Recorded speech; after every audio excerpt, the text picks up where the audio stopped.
justicia frente a lo que está sucediendo, pero hablemos un poco del contenido. Ya lo hemos presentado, ya la hemos presentado a la camarita, pero ¿qué es la camarita? La camarita es una mesa reducida que funcionaba dentro de la Cámara de la Construcción, que básicamente son empresas dedicadas a la obra vial, que se reunían en lugares determinados para elegir con qué obras se quedaban, incluso antes de que el Gobierno Nacional las licitara públicamente.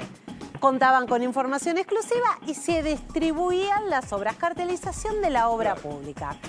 Ayer, en la octava audiencia, se escucharon los puntos centrales de este mecanismo, de este circuito de coimas que al matrimonio Kirchner le permitió recaudar más de 30 millones de dólares.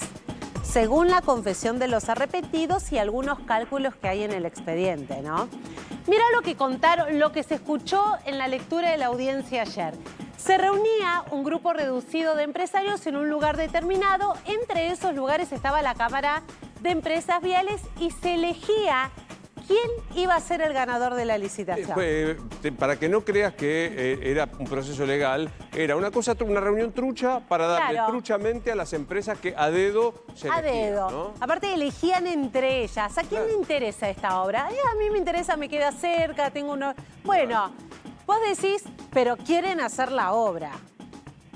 Ponele. Hay un fin noble, ponele.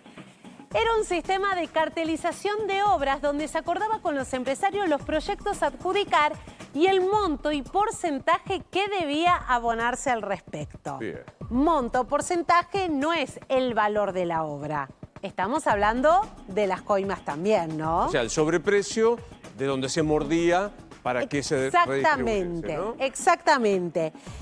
Otro tramo de lo que se leyó ayer explica un poco cómo es esta distribución. El anticipo financiero era normalmente del 10%. Y de ese anticipo pagaban el 5% de retorno, a veces el 3% si la obra no tenía anticipo financiero, considerados, ¿no? Considerados. Claro. No tenía anticipo, damos un... Solo el 3%. Claro, solo el 3%. Contra los certificados de obra. ¿Cuál es la consecuencia directa de esto? Presupuestos inflados. Mira cómo lo explicaron. Lo que dice es, cuando ese valor se fijaba, el que veíamos recién, se lo pasaban a José López. El de los bolsos. Exacto. Y él a su vez se la pasaba a la gente de Vialidad para que lo incluyan en el listado del próximo mes. Claro. El listado que me pasaba la gente de la Dirección Nacional de Vialidad era un listado de certificados de obra ejecutado por las empresas y que se adeudaba. El porcentaje del 3% era un acuerdo con Clarence. ¿Quién dice esto? Esto lo cuenta Carlos Wagner. Presidente de la Cámara de la Construcción. Exactamente. Entonces, ¿me entendés que funcionaba todo organizadito? No es que era una cosa al voleo que robaban. Se fijaba el precio, se fijaba la obra, se decía quién le iba a ganar, venía el retorno y acá tenés todo el proceso. José López, primero, secretario de Obras Públicas de la Nación, se lo notificaba de Vialidad e iba a parar al señor Clarence, que era el que lavaba el dinero.